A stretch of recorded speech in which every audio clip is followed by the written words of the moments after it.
Hi, Colin Plume, CEO of Noble Gold Investments, founder of My Digital Money, and I'm here today talking about self-made millionaire tips with Evan Rosenfeld. Obviously, super exciting talking about Hollywood stuff.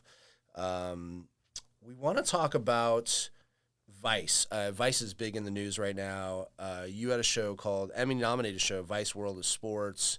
Tell us about your experience with them, and then maybe what you think is really happening there. I think. Look, I loved Vice as somebody coming up and watching the content they were making. I think when they cutting edge. Yeah, cutting edge. First, they had their magazine, which was cool. I was less of like a skateboard guy. I didn't know they had a magazine. Yeah, it was a magazine. Oh, I didn't know first. that. Yeah, Okay, like a punk. It was based in Canada. It was kind of like punk skateboard magazine. Okay. Then they all moved to New York, and then it's funny like how they started making video stuff. Is there's a director named Spike Jonze. I heard Shane Smith tell the story. Shane had a meeting with Spike. They're writing all these great articles, and Spike was like, and of course you're filming everything, right, that you're doing, right? So I was like, yeah, we're filming everything. And they said they literally left, bought cameras, and took like a 2-day directing class, in terms of learning to capture stuff. But it was really the early video stuff that they did that blew me away. They did something called Vice Guide to Travel.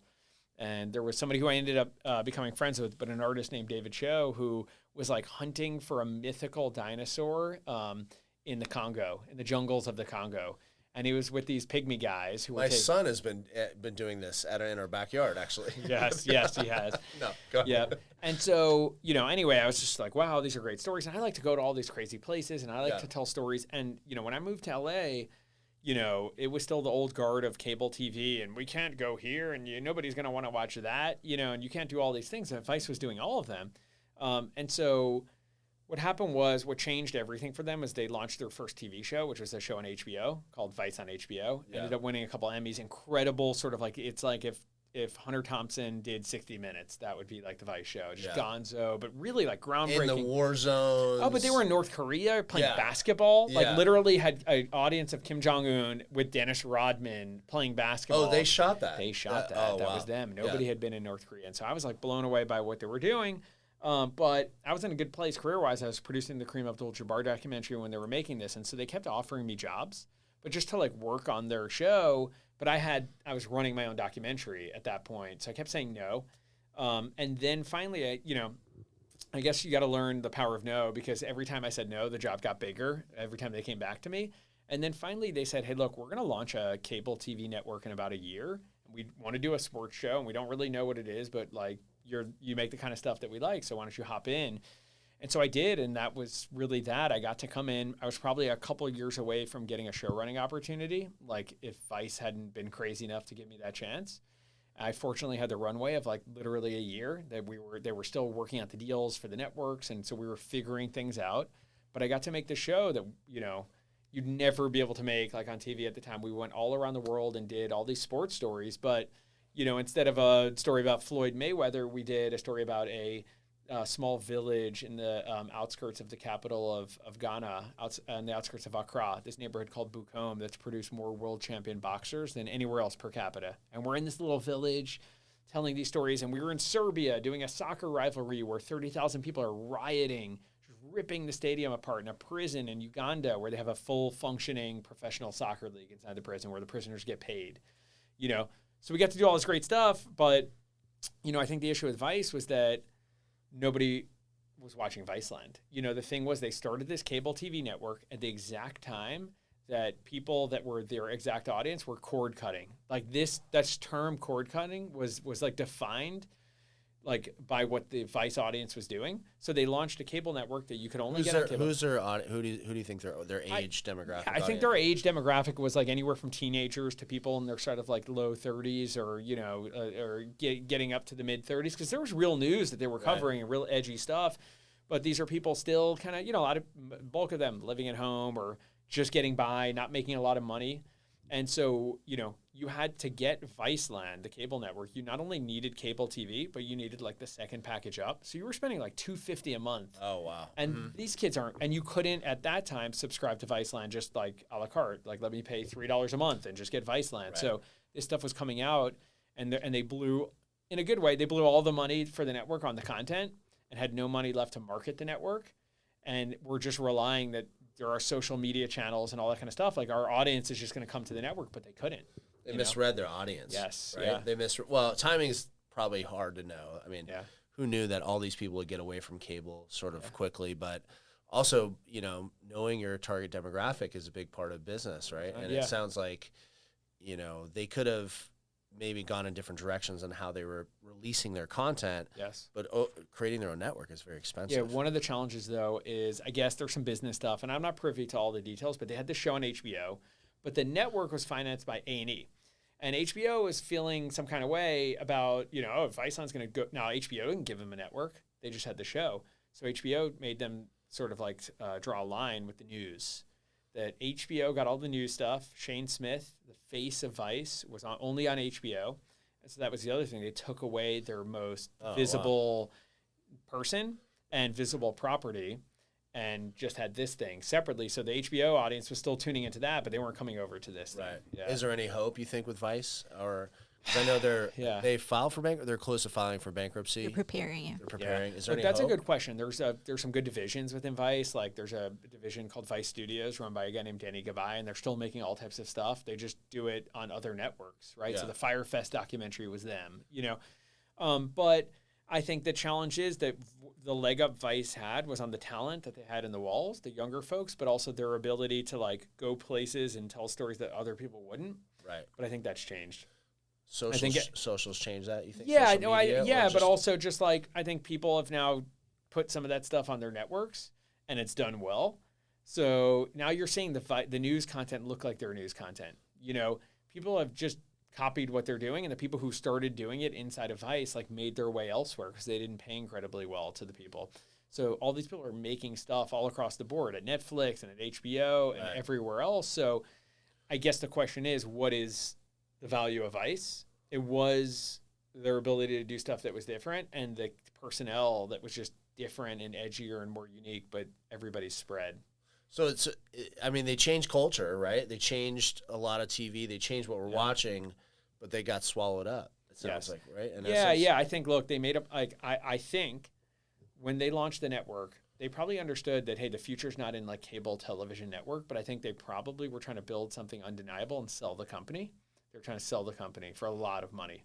Knowing that, I don't want to say it was a house of cards, but knowing that like any of these companies, it's not as well put together behind the scenes as it is in front. And it's just, okay, let's go. Let's get rid of it. Out, yeah. So they had the network, all that kind of stuff, but it just didn't happen. Yeah. And then the network had to work, and it wasn't, right? So they didn't have the money. So why I left was after 2 years of making the show, the budget was going to cut in half, you know? And nobody was watching, too. That was the other thing. I grew up, you know, I became accustomed to making some of the 30 for 30s and these other things that, like, okay, if we do a good job and we make something entertaining, people are going to watch it. And now we were making a show that was winning awards, and my joke, but it's not much of a joke, is we won something called the Producers Guild Award, which is a really prominent award for best sports series. We were against shows that were very well-known shows. There was probably more people at the PGA Awards banquet than were watching Viceland. You know what I mean? Yeah. It was just like, and that's not their fault because the content was incredible. It wasn't just our show. All of the shows were great when the network launched. I got an idea. It'll take us 5 years. We produced a documentary about Vice going down. Yes. Yeah. Is that already in the works, or can I get the ground floor on that? I want to be an EP of something. I think it's tough because all the people that would do a good job at making that are people who just wished it went a different way. And let's, hope something turns around. It just got so big too. That's the thing. I mean, we were in this office in LA. How are they funding this? That's a good question. I mean, I don't understand the digital side of things, but obviously the same thing happened to them that was happening to like BuzzFeed and everybody else, that, so much money came into these companies and they got so huge, but it was never necessarily going to work out. Like that money that they didn't necessarily need to get that much big. You didn't need more people. No. And in LA, so they had this beautiful office on Venice and Abbot Kinney, basically next to the Erewhon. It was great, nice, probably sort of the right size. But in Brooklyn, when I started working with them, they had their sort of original office that they kept getting the next warehouse and knocking the wall down and getting the next. And then they bought this unbelievable property, like right on the water in Brooklyn. And I don't know what's happening there now. I'm sure it's like somewhat busy still, but that was, the headquarters for a company that's not in the position that they're in right now. Yeah.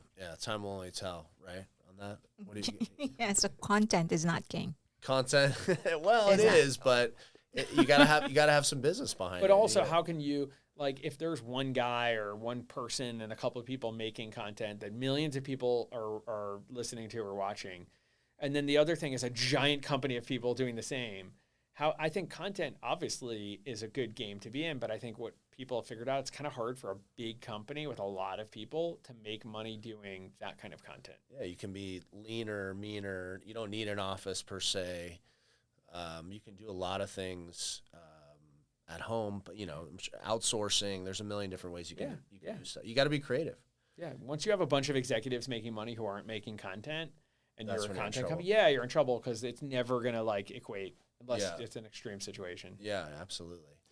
So you just worked with on Warriors of Liberty City. So can you tell us about how that came about? Yeah, that's probably the most interesting story of my career. So basically, I grew up in Miami playing sports. There was a neighborhood called Liberty City that was a well-known neighborhood. A lot of ways because like a lot of like musicians and people that I knew came from this neighborhood, but also it was in the news constantly if you're in Miami because there were shootings, all types of crimes. It was an extremely, and still is, pretty violent neighborhood because of a significant level of gun violence. But it's also a really special place that has produced more NFL players per capita than anywhere else, like by far. It's not even close. And so when I made the U 30 for 30 about the University of Miami football program, I met this guy who was also sort of like hero growing up in Miami, Uncle Luke from the 2 Live Crew. Oh, yeah. 2 Live Crew is the booty bass, music, all that kind of stuff. Well, Luke famously, with his first check, started a youth football program. On his first team, he went out to the park and said, would you guys play? To a bunch of kids, would you guys play if I started a team here? The kids said yes. One of those kids was Chad Johnson, Ocho Cinco, right? And they started this program that immediately started doing incredibly well. So when we made the U, we had to interview Uncle Luke because Uncle Luke famously was like paying the players at the University of Miami money every time they'd like knock out the quarterback and score a touchdown, whatever. But I had to meet him. I had to get a document signed by him. So he had me meet him at this park. And so I went out to this park, and The park where they have the youth football program. I didn't know this, but I show up at night, which again, Liberty City is not a place that, like, even people from Liberty City are going to be like driving around at night, just, driving around. It's pretty dangerous. But you happen upon this park, it's brightly lit, and you just hear the sound of joy, of happiness, but also just smashing. And I come to, it's like practice day, and there's probably like 1,000 kids on the field from 4 years old to 14, tons of parents. Language is crazy, everything, but the football's so good. And Luke starts walking me around, telling me about like this NFL player that came from here, but also this city commissioner who started playing football here. This filmmaker, Barry Jenkins, Oscar-winning filmmaker, started playing youth football in Liberty City. So I saw this thing. This is like 2009 or so. I was like, this has got to be something. It's a documentary. It's a show. Wow, what a crazy story. But there wasn't a lot of these stories getting told back then. So when I moved to LA the next year, I was talking about this thing nonstop, and everybody was like, well, the people from these states wouldn't like to watch that show, and it would never go, and this thing would never work. And honestly, frankly, like racist questions would come too. You would hear questions from executives that were like, is there a white coach in the neighborhood? And it's just shocking because number one, it's like, it's double level shocking because it's like not a good way to think, but it's also not a good way to like run your company. Because the fact is people will watch any good story. It doesn't matter who it's about or where, so anyway, then I started working at Vice. And then instead of people telling me what I could and couldn't do anymore, I had my own show and I could do whatever I wanted. So I made a story on that show on Vice World of Sports about this team. We got nominated for an Emmy for that specific episode for Best Sports Documentary for the year. And I had that film then to take around, and I cut a shorter version of it, like what a show would be like. I took it to LeBron's company. They were just starting out. They hadn't produced any documentaries. It was just, Spring Hill beginning. Showed it to them. They loved it. And Maverick and LeBron responded well to it because they said, this is what saved us growing up in Dayton, Ohio, as a program like this, except for Uncle Luke wasn't running it, which is like exciting from a TV standpoint. And, that was at a time where now LeBron's producing a bunch of stuff. So it's not as simple as just putting his name on something, but it literally was as simple as LeBron having his name on that show. And we took it to the network stars that had one scripted show with him, and they said yes. Just because LeBron. Well, I mean, the materials were really good, but what I've realized now is there's so many good ideas, and there's so many good tapes, and so many people that can make great shows, but they need something more. It needs to be more. Did he put money in at that point? No, he didn't need to. He didn't put any money. No money. He just said, I like this idea. I like Evan. I want this to go. LeBron's in a position where, as rich as he is, he shouldn't have to put 1 cent into anything, because just putting his name on something is like putting then somebody else can put the money in. I put my name on it, you know, I'm endorsing this thing. Which reminds me of, I don't know if you've seen him in that movie with that actor where the bill comes. Have you seen this with LeBron? Oh my God, was it Trainwreck? I think it was Trainwreck. And LeBron's like, all right, you had the salmon, and they're cutting up and the guy's like, you're LeBron James, you should pay. But you're saying LeBron doesn't need to pay. He's notoriously cheap. It connects back to other film I made called Broke. You know, Broke was another 30 for 30. It was about the intersection of money and sports and how and why athletes go broke. And somebody like LeBron had heard, you know, super intelligent guy. I think athletes get a bad rap because they're, you know, smashing people in the head and doing all these physical things like they're not intelligent, but they are really smart, especially strategically. It's just that sometimes they don't want to use their energy to think about something. Sure. You know, and with the money stuff, it's like sometimes you just want to blow off some steam and spend some money.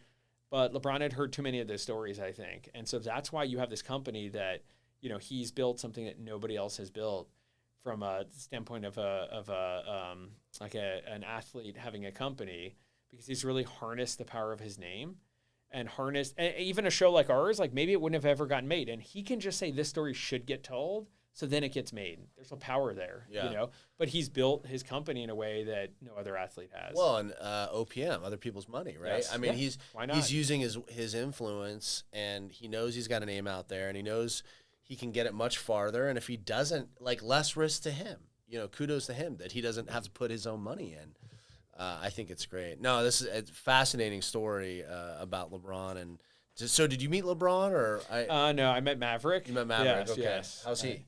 Maverick's super nice, really nice guy. He came out, met him before, but we premiered at the South by Southwest Film Festival in Austin, Texas, and he came, did a panel with us, and that actually made it clear that, look, you know, even in production, you know, the best production companies are not just like one person. Maybe there's a face, but then there's somebody else. It's like a business guy and a creative guy with overlap. And I think LeBron, I'm sure he would have done well, and I'm sure he would have been successful when it comes to business, but Maverick's like a LeBron, but on the business side. Mm-hmm. It's like having somebody who really, you know, normally that's the thing that gets athletes in trouble. Like, you know, when we did Broke is like, oh, really? Like your buddy is going to be the guy that's the best person, you know, that you grew up with to manage your business, or your uncle's, you know, like business idea is the best one. No, it's always that goes wrong. But LeBron grew up around a group of people, not just Maverick, but a few that really were sharp. And I think LeBron's smart enough that if Maverick wasn't shrewd and smart, he wouldn't have him. 100%. You know, listen, I think that's the difference between someone that gets to the next level and becomes a billionaire. The fact that he has smart people and he's able to recognize them, and obviously there's a loyalty too, right? But the fact that in this situation he's just putting his name on stuff and he's not putting his money out there, and he's spreading out the risk, much less risk for him. Obviously, if every movie he puts his name on flops, it's not going to look good for him. But he found something he believes in, and he's going in the right direction. So very interesting stuff about how these things get made, documentaries. And next we're going to talk about what everybody wants to hear about is Rainn Wilson, your new show. Excited about it. So after this, we'll get into Geography of Bliss.